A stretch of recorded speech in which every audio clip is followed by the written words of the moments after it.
So, in a weird twist of irony, I kind of want to go back to my original video making format, which was no editing. And really, just for this specific type of video, I noticed that we've got a few people in the Discord who are, I don't want to say they're having trouble or anything, but like, they need a little bit of help at the micros, and everyone needs reminders of the basics every once in a while. So, what I'm going to start doing is posting sessions with zero editing. You're going to get to see the whole thing. And it's like, sure, you don't need to see the timing between like, when I think or this or that. But when I normally post a video, I will clip out the dead time. So everything kind of flows quick, quick, quick, quick, quick. So if I have like a decision and it's like, 14 seconds, then you might see me act on second 5 and I'll clip out those 9 seconds so that you don't have to like wait there. You're going to see those 9 seconds in these kind of videos. I want you guys to get the full experience, the full grind, like what it basically is to be grinding right now. Like this is the true grind experience. So the only editing that I'm going to do is I have it active. No, let me open up. I'm gonna mute my microphone whenever I have to cough or whatever. So let me just open up that app real quick. See, this is how real time we're gonna be. And then I can actually, mute when I need to. And that's gonna be the only type of stuff that I do. So cool, we're good. So what I'm gonna do is show you guys the process of how I find tables, how I get reads, like how long I stay on a table, this and that, and just like my entire thought process. I talk about sizing and timing a lot, in the Discord. So we'll go off of sizing and timing and that gets you the main feel about it. That's kind of the main reason why I want to do this is I don't want to cut out things that I think are actually relatively valuable. So the only thing that's unfortunate right now is there's actually not a lot of tables going on at Club Dub, which is really weird. From something that about this site that I've noticed is the weekends are like not amazing. Where historically in online poker, the weekends are like the best time ever. What I've noticed is like actually the best times are like kind of like the off hour times. I feel like this site is populated primarily with fish who have jobs and families. Okay, that's my theory. Because during the daytime, there's not a ton of them around. Okay, like during normal working hours, and during the weekends, during the normal times, there's not a ton around. Like nighttime, it's better. So I feel like these are people who's when they're out of work and when their families and such go to sleep and such and all that, they are more active. So this hour, it is 10:30 a.m. Pacific, so it's 1:30 East Coast. Pretty like beginning of your day. Like this is when I would have been playing on the East Coast anyway back in the day, and I would have had plenty of fish already. So I think that the times currently are just a little bit different, but we're still going to do what we want to do right now because I this is when I have my energy and this is when I want to. So what I've been doing recently, I kind of mentioned this to other people, but if you haven't heard me talk about it, I'll break it down here. I like to start with the smallest stakes that I will, comfortably play. Like I don't play the 1 cent, 2 cent because I've never played 1 cent, 2 cent in my life. I'm not used to it. It doesn't have an ante. It doesn't have the third blind. So I kind of want to keep with at least the ante structure. Like, the 5 cent and 10 cent games have a huge ante, no third blind. That kind of makes up for the lack of a third blind. You actually have a larger pot size here and a smaller SPR in the 5 cent, 10 cent games than you do in the, say, for example, the 10 cent, 20 cent games. Well, no, that's wrong. That's wrong because here, let's do the math again real quick. I kind of forgot.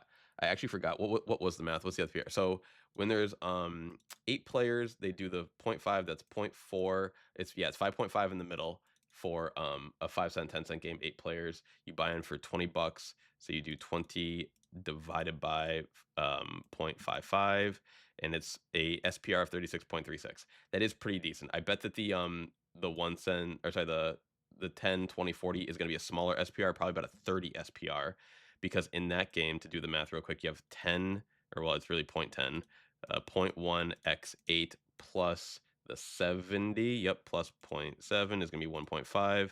So take the 40 that you buy in for and divide it by 1.5, you have an SPR of 26.666. So you do actually get to buy in deeper for these stakes. It's only because the ante is so big that I forget that you get to buy in for effectively 200 times the big blind here, where you are buying in for 200 times the big blind here. They just consider this the big blind, not this the big blind. If you could buy in for $80 on this table, then you would have a better SPR. But you really do have deeper stacks here.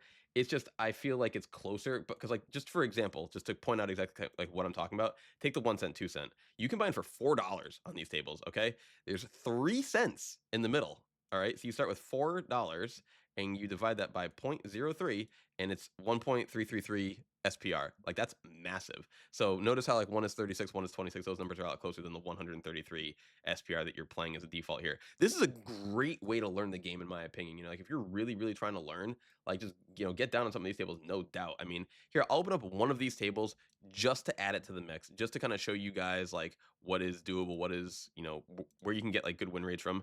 And this is just the beginning of how you would start any session, any table scouting, we'll call it. is looking for bad players. So you got one. This is my favorite thing ever is new players. So this guy's one hand. He's played the one hand. Cool. He's in the second hand. He's playing the second hand. Cool. I think I'm gonna take this seat, and we'll take here. We'll take it right now. I don't think we're gonna get in because it's gonna move to his button. Oh no, post. Oh, post has got it. Okay, whatevs. We're actually going to. What do we got here for numbers around? I actually think I'm going to raise this, my first hand in, even though it looks a little bit fishy. We have our target in the big blind. We want to play hands with them. And then if we do put in a little bit more, action from out of position, we still have a pretty solid equitable hand. But this will be the only 1 cent, 2 cent table that we play. I just kind of want to just get the ball rolling, really. So this guy puts in a small 3-bet for his third hand ever on the site. He's going to put in a 3-bet. Good for him. He's going to go for just under 3x. We're, of course, going to call, given that we are ungodly deep. And if they put in a little c-bet, we're going to call that as well, because we want to try and hit 2-pair and or trips. So let's see what they do. They're taking quite a while. So sizing and timing wise, they're taking, their timing is quite slow. Their sizing is about half pot, relatively strong, but it's a brand new player. Who knows? Who knows? So we're gonna call. But for the most part, I think I probably will give them respect if, like, say they folded and then they doubled and we did not hit the 10. I think that we would probably, yeah. So say we don't improve here, they check. I think checking is fine. I think betting is also fine. Both accomplish a very similar goal. Once again, assume that we're heads up. This guy folded. In this current exact situation, we are going to bet because I actually think this guy probably does have a queen or a flush draw, like something that we can extract value from. So there's no reason to not get that value. He's a 51-32. They're also a bad player. We can get plenty from them. So let's just wait, and we'll wait for this hand to be over, and then we'll scout more tables, open more things up. I kind of like to utilize online poker in that way, where when you have a moment that not requires, but you can give all your attention to, give all your attention, and then hedge your attention and divvy it up later on in other spots. Guys really thinking, wow. Oh, no, he's not. Now this is, just so you guys know, is a ClubWPT ism. I think this person disconnected, or they're having connectivity issues. So when they're in a constant reset and they go to 7 seconds specifically, they are not buying time. Time gives you 10 seconds. I've seen this happen, and it can almost go at infinite, essentially, but they will just keep going and going and going. All right, so really awkward spot here. We can basically either like check fold or bet small fold. I think that the answer is probably closer to check fold. Check and see their sizing and timing. It's a really, really, really, really, really bad river card, and there's effectively no reason for them to bet with a queen here. So we're gonna check, fold, check, I think is the best line, just to show that I believe it's a pretty hard spot to, it's a hard spot to, like, what are they putting money in with right there, we're betting on the turn for 2 specific reasons: get value from a queen, get value from draws. Once that exact river hits, a queen is not going to want to put money in. So that's why we can go for bet small fold, because a queen is never jamming over us. Like, I mean, never say never, of course, but like, odds are NL2, people don't really play like that. That's a pretty sophisticated type play. So I'm going to guess that they're going to get a crying call from the small queen. And then, you can check and react like we did right there when they do have the flush. Here is a very awkward spot. I want to go with just a cold call. 7BB cold call from the small blind is like really not the best play in the world, but deep, bad players, yada yada. I think it kind of speaks for itself in that regard, but it is really close. I mean, Jack 10 suited is like that hand, excuse me, you have pocket pairs, small pocket pairs, and then like of the suited connectors, like this is the suited connector. So it's really hard to fold this in terms of suited Broadway. So we're just going to check call the flop with our open-ended and backdoor flush draw. Bottom end of the open-ender, unfortunately. What a beautiful turn card. So I think going for an XRAI is fine. I think going for a check call is also fine. They decide to check back the turn again.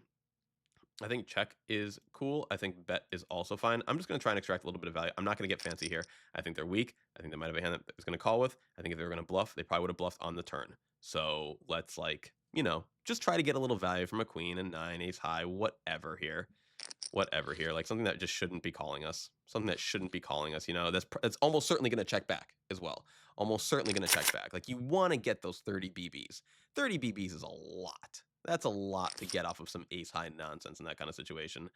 And they just really gave us the vibe of, we ain't got nothing, bro. We ain't got nothing. So you don't want to let nothing check back twice. I say check has some merit because, of course, if they do have busted draws, they can maybe want to try and bet with them, and you can get that little extra bet off of the check raise.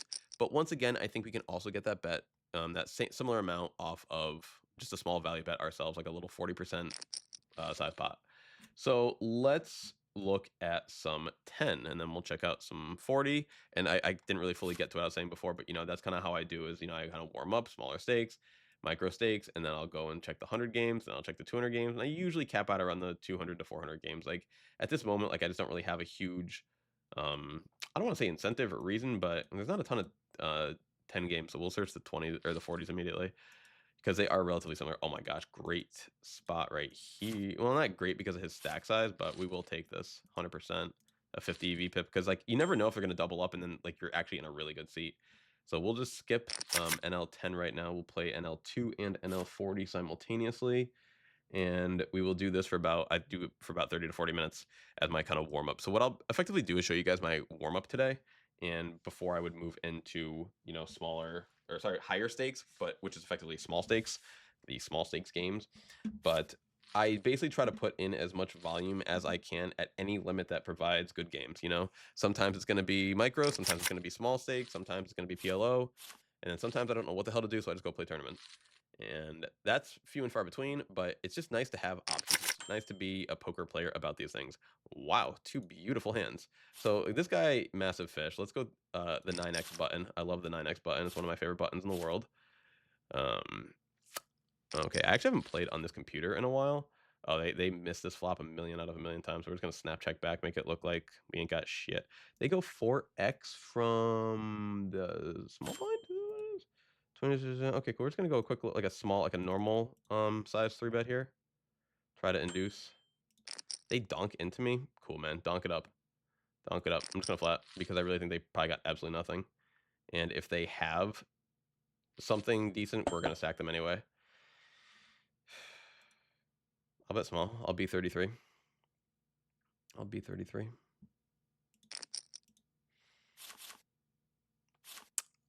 Yeah, so this is the first time I played on this computer in a while. I've been playing on my Surface Pro, and I forgot, and you guys are gonna either love it or hate it, but I have maxed my meme settings. So as you guys can see on my PFR, I do have 420 as one of my raise sizes, but on my tablet I thought I should go max meme, and so we actually have gone 420 and 6.7. So I hope that's okay with you guys. And then post flop, because I'm already right there. I'm already right there. We're gonna go, instead of B60, we're gonna go B67, and we're gonna go B167. And I really think we max our memeage this way. And most people aren't gonna be able to tell the percentage of pot we're betting, but we'll know, and it's gonna be built into it. And the more you can not take this stuff seriously, the better it is. And I actually just think it's quite hilarious how close my already preset numbers are to the meme numbers. Like I was going 4x, I changed it to 420. I was going 6x, changed it to 6.7. I was going B166 already. Like that was my predetermined bet size that I use more frequently than I would wager probably anyone in the micros. Like I don't see really anyone, even in the small stakes. Like there's not a whole lot of overbetting going on. Even in the spots that solvers say overbet here, there's really not a lot. You'll see it a lot more on sites like Coin Poker, where people are going to do things like bet small on the flop and then like overbet turn cap ranges that are just really weak. Facing a lot of pressure, threatening like a 2 to 3 to 4 to 5x overbet river shove. Those are like actual ranges that are like very tough to play against, and people are very tough to play against. 5%, or sorry, 8% PFR here kind of sucks, but whatever. They call. Well then, let's just go with it then, buddy, because I don't trust you at all. And you know what, we're not going to go all in though. We're going to make it an amount that I just don't think they can fold to, because I think they can fold to all in. I really do. I think they can fold to all in, so I don't want them to fold. Let's just make sure that they can't, that they're commit. See the call? That's hilarious. Now this is a terrible flop, but of course we are committed at this point. Freaking look at the pot odds. So let's just go for it. Good luck, everybody. Down here, I think that like we could potentially put in a big raise, tell everyone hello, we're here, but yeah. All right, 9 deuce, ace, ace, queen. No queen. No queen. So they were gonna win that pot for sure, but like we of course want to try and double through the fish, who committed with 9 deuce offsuit. That's why like they might fold the 9 deuce offsuit if we go all in before the flop. Excuse me. But when we make it an amount that like they're compelled to call, and then they're forced to be on any flop, then they're gonna still call with a lot of stuff post flop. I think we can actually put in a profitable 3-bet here, given the way that they've been playing so far. Like this is a value 3-bet with Queen 8 suited, which you typically don't see or say. I think a quick B33 is a nice way to start this pot off because, okay, because you can set up for barrels and this and that. They have a very wide range. You can just fold really quickly. They probably have something a little decent, but we're going to call because we have backdoor equity, overcard, yada, yada, good price, all that good stuff. Like if we somehow hit here, like they're not going to really bet a good number on this turn. Like they're not going to bet 166, And I'm actually going to go for it this time. I'm going to go for the XRAI. Ah, man, they really do play face up, man. They really do play face up. Like they played the exact same way that they did the last time when they called us on the river with the A7 suited.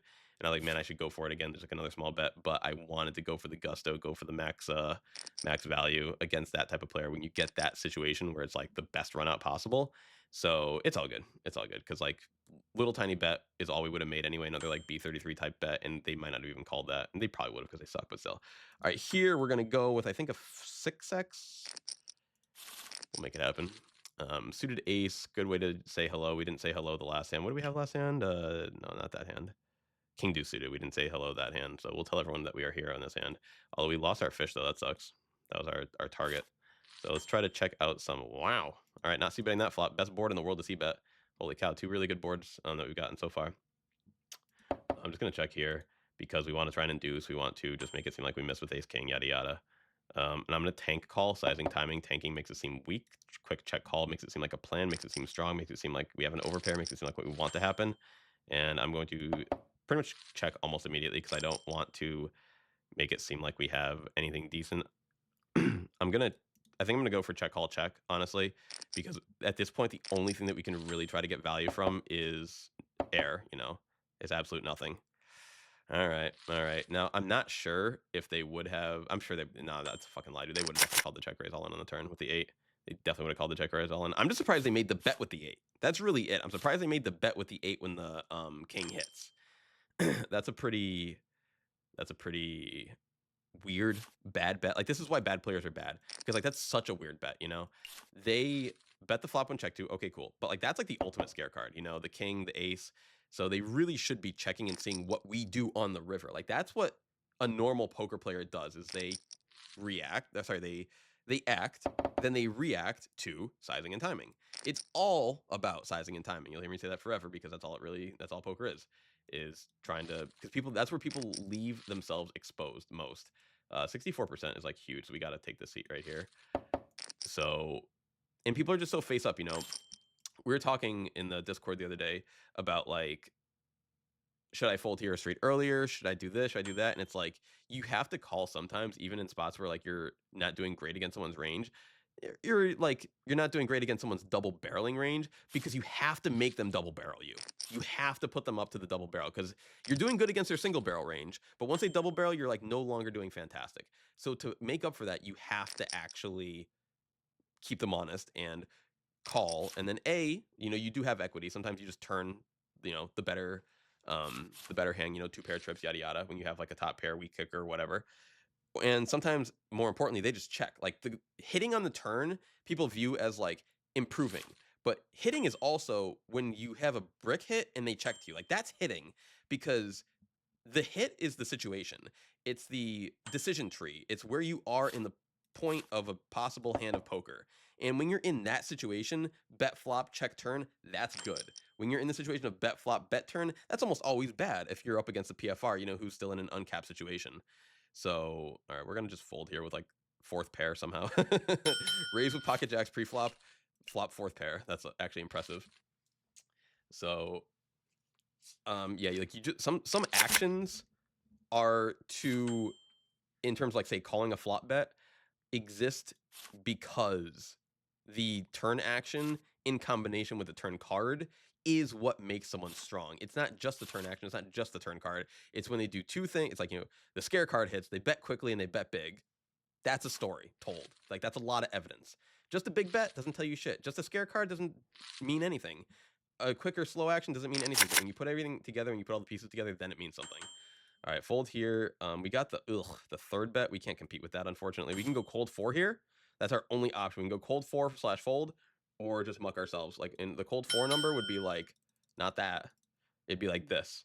Like as like tops. No, that's 3x, dude. We'd be like, yeah, it'd be like 390, like $4.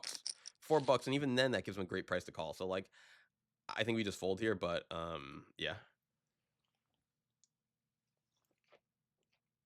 I'm sure the solver wouldn't mind a what do you call it? A cold 4 there.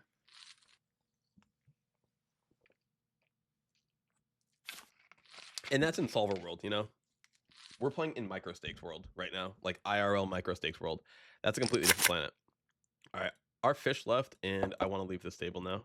We have this guy right here, 64%. We have this person here still playing. I'm sorry, they're still at 100% hand. We played, they're at 100% for the first hand. We've played 14 hands with them, effectively 2 orbits, given the seat missing, and they're still at 100% VPIP. That's actually awesome. Good for them, bro. Good for them. I almost kind of want to call and play a pot with them, but I'm not going to. All right, well, and once again, like this is the process. So like now we're just gonna open up another table, try to get to 4, and then we'll close this top table, the NL40, and ooh, this guy looks horrible. So what we're gonna do here, oh my god, those, a 50, a 70, and then a 40. Gonna go right there, just so we don't have to post from under the gun, which is like super nitty because like look at how bad these players are. Never mind, we're just gonna post from under the gun. We're just gonna post from under the gun. Or if this guy goes bust, we won't have to, but I'm gonna show you guys the trick of tricks. Which of course you can just hit the sit up button. So like that's an easy trick. Just hit the sit up button. Are they gonna go bust ace, ace, queen 10? All right, so if they win, we have to do the trick. All right, so real quick. So as soon as the pot gets shipped, we go stand up. It's going to move right here. And now we're back in. And now the very next hand, we will be the BB. We could have hit the sit out button, but the reason why I didn't do that is because for whatever reason, you only get so many sit outs per day or whatever it is. And I don't even know the number, but they've told me that, hey, you've sat out too many times today. It's like, okay.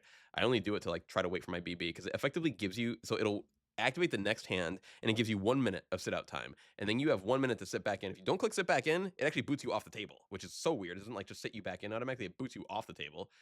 And you can only do it, I believe, once per table. But it was like they limit you on your account per day, I believe, or the way that they worded it. So that's why I try to do the stand up, sit down method to negate that. So if I ever do need to use a sit out, I have it available to me. But yeah, the stand up, sit down is pretty good. It only exposes you for like a few seconds of someone being able to actually take your seat. All right, 3x open from UTG. We're just gonna go with like a normal size 3-bet here, probably 5 to 6x.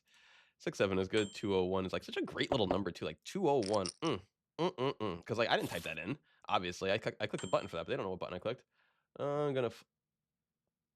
Damn it! I let my BB come around. Funky monkey. That's what happens when I'm distracted. I let that happen all the time. I'm just, years and years and years of playing poker with an auto sit out BB, feature. It's just so hard to get used to not having that as an option. All right, well, we've got no money here, so we're just going to call. You got the goods, is what it is. Flat, but it's going to tank call, because obviously, once again, quick call means strong. Tank call means like, oh my god, maybe I'm going to fold. Maybe like, of course, maybe I could raise, but, well, much harder to have the 7 now. Okay, well, good luck to everybody. Good luck to me. I think that means drawing dead, right? Because 7's full, yeah. 4's full loses to 7's full automatically, so drawing dead on the turn. Bonita.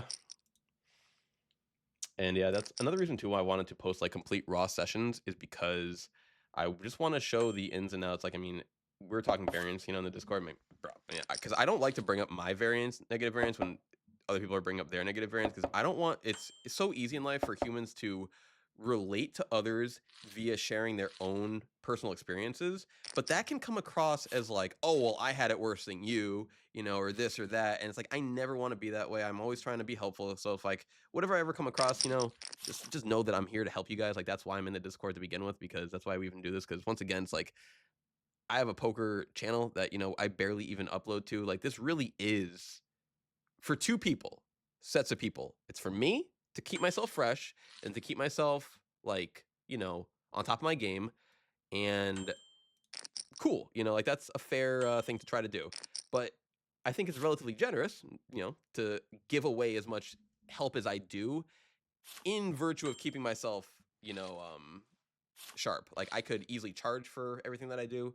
I could say I do coaching and it's $10 an hour minimum to start, because the value that I give is minimum $10 an hour, absolute bare minimum. and I am happy to give it away for free because it seems like people are happy to try to learn the game of poker, which is something that I'm always interested in talking about. So I think here actually going for B 167 is fantastic, if not even closer to B 200, given the board texture. A, million draws. B, ace X out there. C, we're very deep. We're trying to get all in. Like, once again, that SPR we start with is 133.33 or whatever. So we open to 9x, they call. Cool. Like, that's going to cut some of it in half, but we have to start overbetting in spots where we have their range dominated. And I think that they're going to call with Jack X there. I think they're going to call with Ace X there. I think they're going to call with flush draws there. And the hands that we fold out that would have called a smaller bet, fuck it, bro. Fuck it. You know why? Because they're 8% here. That sucks. But we're getting good odds and we're in position. Still, that sucks though. We could get squeezed. All right, we'll fold. We'll fold. 60 VPIP in the damn. We probably should have called because of the 60 in the BB. That could have been the deciding factor. Two fish against two fish instead of one. That's probably the reason to call. King 9 offsuit is like the worst hand though. You know, just given how like poorly it does against other kings. When you flop a straight with ace king, or when you flop a straight, you have to be worried about ace king being a better straight. And this guy raising 8% of hands, ace king's going to be like an actual portion of his range. So it's just like one of the worst hands, honestly. But I forgot what I was saying. Lost my train of thought. I'll get back to it, or I won't. That's poker, right? So we're just going to continue. We're going to try and not play another orbit on this table. I'll try. But yeah, so I was basically probably talking about the overbet in this table, how we had to like kind of cut down on the SPR. Like, forget the hands that like are gonna fold, that like might call one small bet and then fold on the turn. Fuck that shit, dude. We don't care about that at all. You just don't want to be the fish that's out here betting like 50% pot, 50% pot, 50% pot with like the top of your range when you're completely dominating them, and you win like, you know, a 200 big blind pot in the end, and you're like, fuck yeah, man, I won a good sized pot. And it's like, no, bro, you could have won an 800 big blind pot if you played it properly, or you could have won like a session defining pot if you played it properly. And I feel like that's one reason too why I have such a high win rate at the micros. And I don't even like to talk about my win rate at the micros because it feels like I'm bragging, and I don't ever once again like to come across like that. But my win rate is really it's like significantly above 50 BB per 100, and it's closer to 100 BB per 100. But I like to say like the 50 to 60 BB range just to be modest about it, slash like maybe variance will catch up eventually.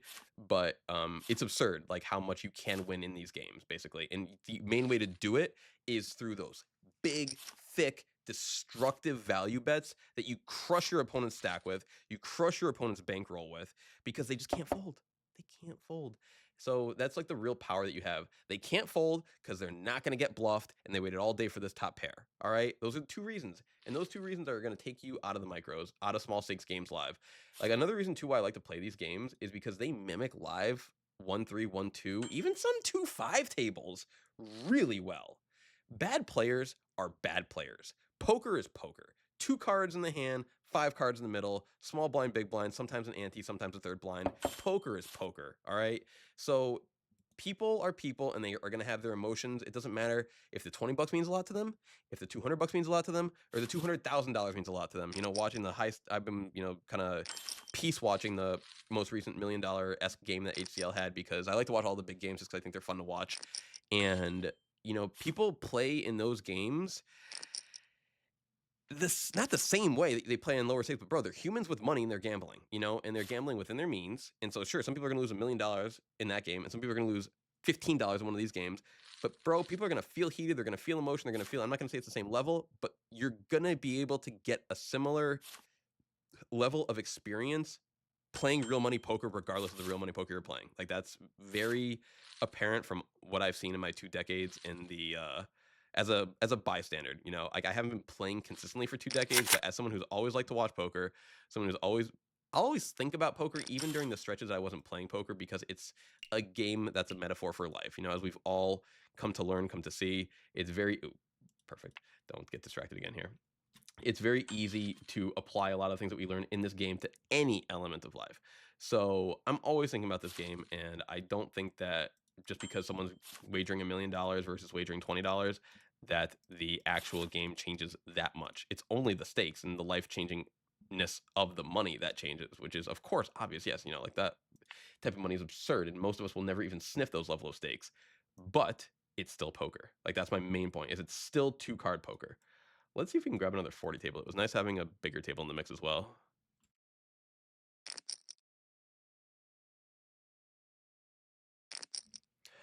But yeah, so I want to continue playing against this guy who is somehow maintaining 100% VPIP, which is like actually amazing. Actually amazing. 27, 28, 20. It's like already like when these are your 3 seats available to your right, like who cares how these people are playing? These 3 are not playing bad enough, so forget it. Just forget it. We are gonna here, I'll refresh. You have to always go to the top of the page and refresh it to make sure that you're getting the most accurate table representation. But we have been playing for 30 minutes now. I could look at an NL100 table or two to kind of finish off this session, so to speak. Ooh, 3 50s in a row. Give me that. Give me that. You got a 57-32. You got a 59-19, and then you got a 55-2. 55-2. All right. That's top tier. Then we're sitting down as a 48-16 to our direct left. Queen 10 offsuit. We're either going to, oh, they raise. I was going to say we're going to raise or 3-bet this person because, oh no, they folded a hand. Oh, disgrace, bro. Disgrace. They folded a hand. I thought they were going for the 100 VPIP, the whole account. The whole account. So I actually did not time my my sit down properly here, but that's fine. Everyone here is new to the table. That's actually really funny. I don't think I've ever seen 7 people post an involuntary blind before. 7 out of 8 players. That's really funny. You're probably bad enough that I could call, but I'm gonna fold because I'm a little distracted playing these other tables, making sure that everything's good. Whenever you're playing on Club Dub or a site like say GG that has you know stats easily built into the client, or of course your own stats from a HUD, I always like to do what I call a fish report. So I'm going to, excuse me, open up the worst seat at every table just to get a quick little glance and make sure that I'm still playing at tables that are bad enough, basically. So we got this guy here. This guy just busted. So, okay, 72 right there, though. So we got a 96, a 65, a 59, and a 72. These are this is an amazing fish report, by the way, because like my numbers are not always that good. To have a 90 and a 70 is really good. Like if in my fish report I have everyone above 50%, I'm good. I'm happy with that. If you can get a few 60s in the mix, amazing. A couple 70s, unbelievable. And anything above us, like anything 70 or above, is just like complete bonus gravy. So to have a 70 and a 90 at our tables right now is like pretty wild. But this guy looks like he might be done with the social experiment for now. This is just a limped pot. Okay, cool. We're gonna bet the turn with our flush draw and bottom trips. Our little triples and flush draw. All right, well, flush draws, that's worse for us for sure. Huh, overbet someone. So, I mean, obvious fold. If you need me to explain why, let me know. But yeah, obvious fold. When they go like 20x pot, it's probably bad for us. So 46-26, we could play back at this out of position, but like you don't have to though. That's like the biggest thing is you do not have to. And flatting here is just tough. So it's either 3-bet or fold, I would say.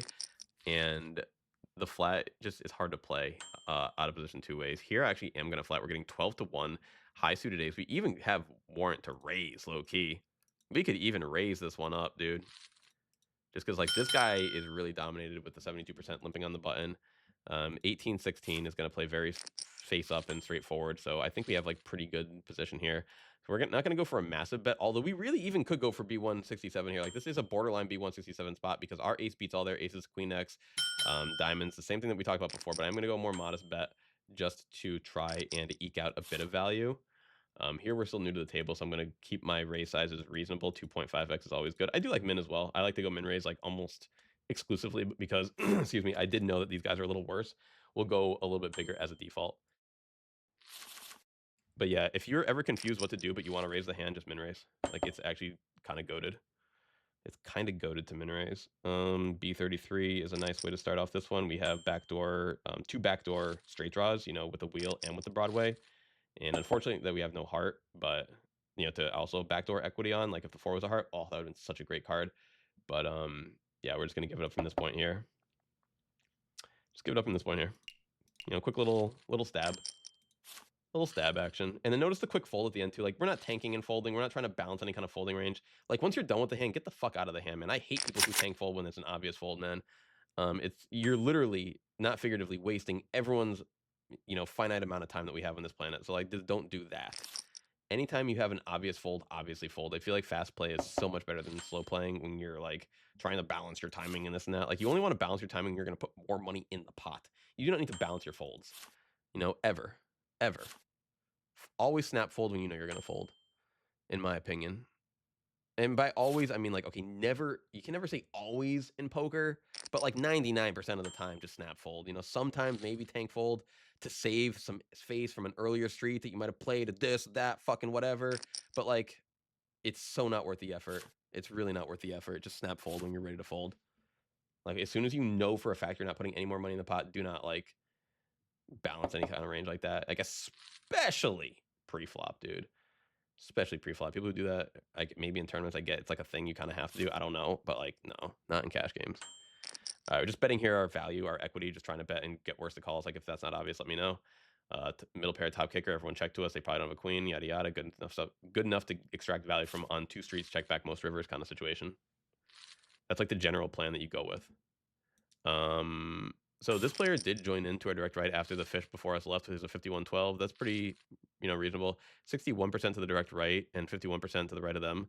So like we still do have a profitable seat right here. But like at this point, because we got the 10, because we got the 2 10s, we got the 40, like this is not like from an arrogance perspective or this or that, but it's like if you can afford to, if you're in a position to, you simply might as well play higher stakes. Like there's really no reason to, once again, finite time on this planet, you might as well play for more money when you're ready, when you're capable. Right now I'm warmed up, I'm good to go. So like this is the time when I would drop the NL2 table because like, NL2 like something that I'll play like anytime for fun because I play poker for fun. I'll play poker. I'll win money. I'll win any amount of money I'll win pennies for fun any day. Because you know why? Because I play other games for $0. I play Pokemon VGC. I play Pokemon TCG. I play Fortnite. I play Arc Raiders. And guess what? You win in those games? $0 fucking dollars.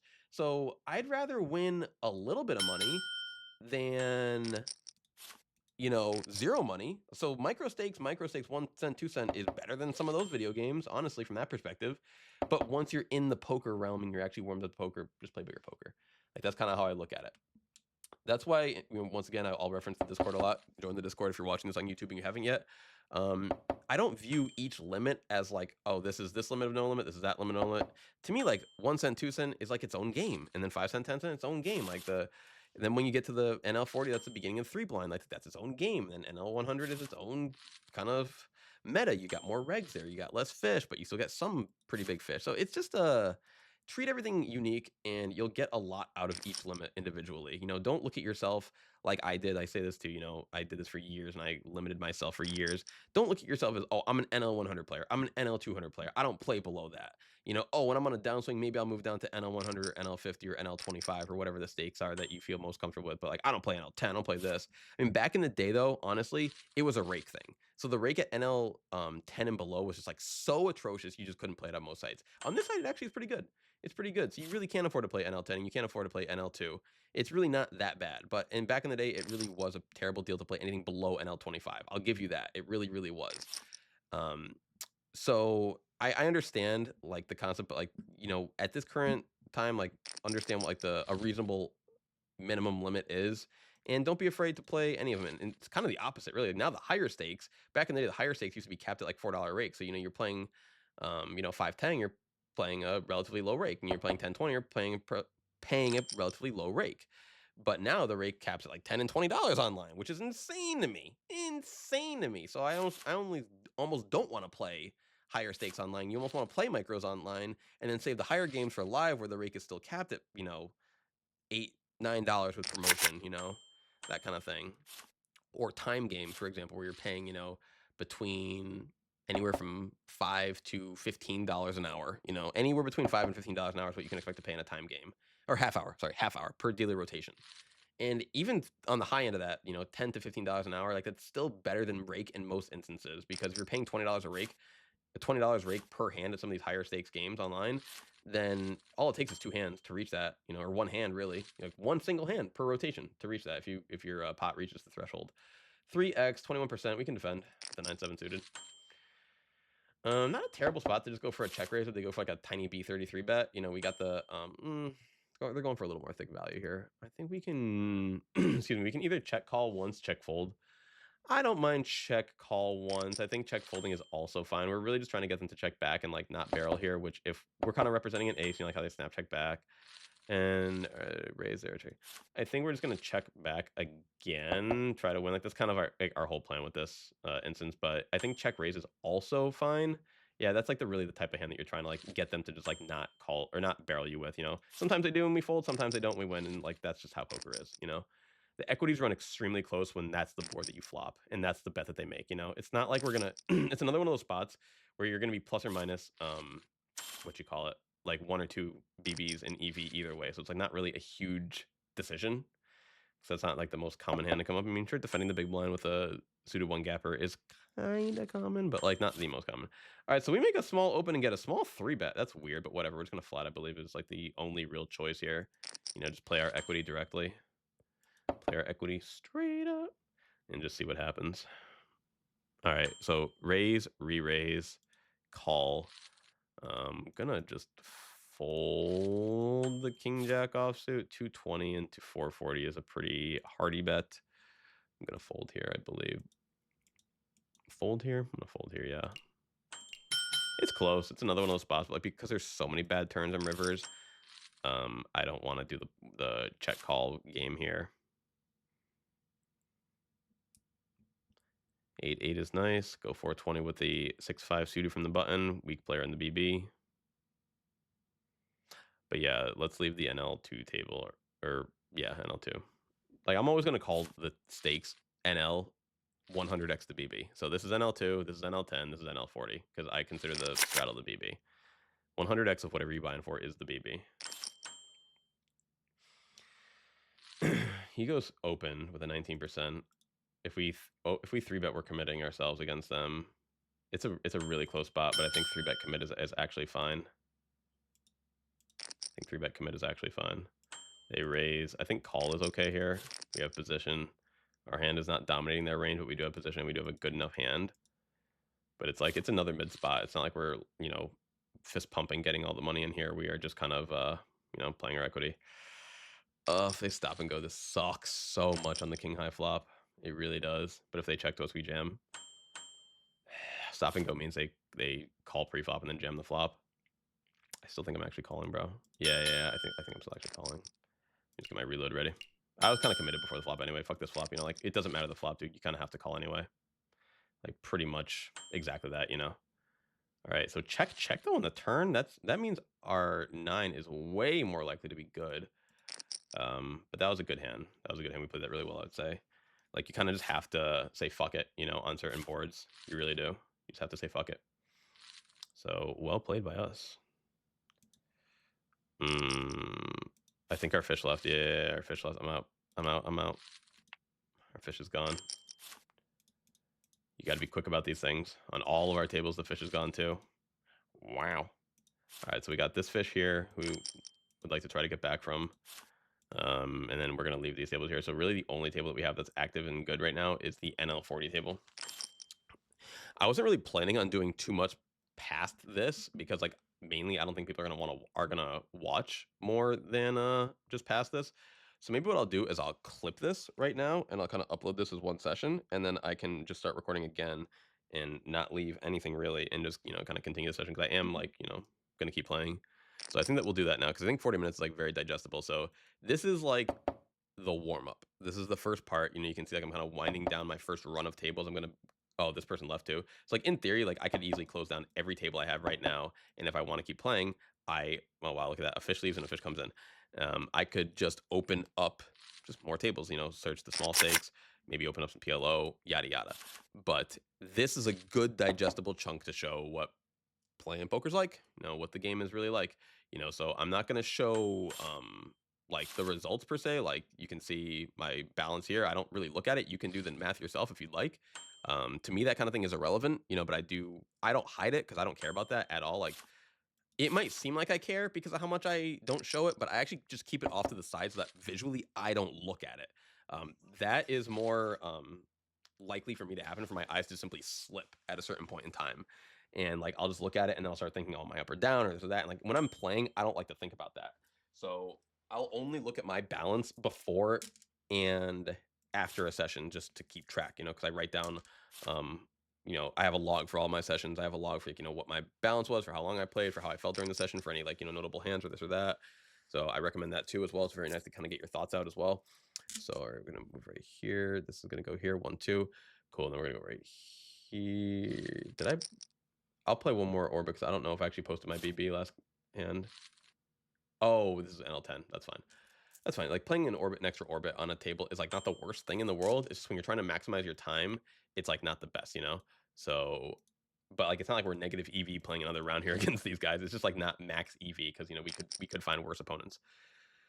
So this table, I think we actually still will keep, you know, in the grand scheme of things. But yes, I'm going to cut it now.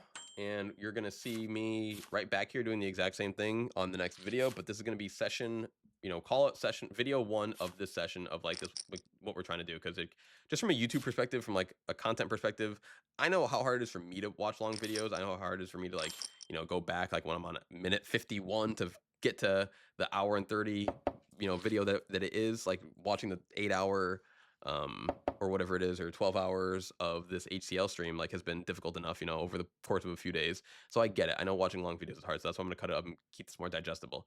But yes, you guys will see me right back here in just a moment. So thank you for being here for session 1. You know, of course, comments, all that good stuff, you know, leave it in the section here and we'll talk about anything, talk about anything. So I'm going to get ready for session 2 right now.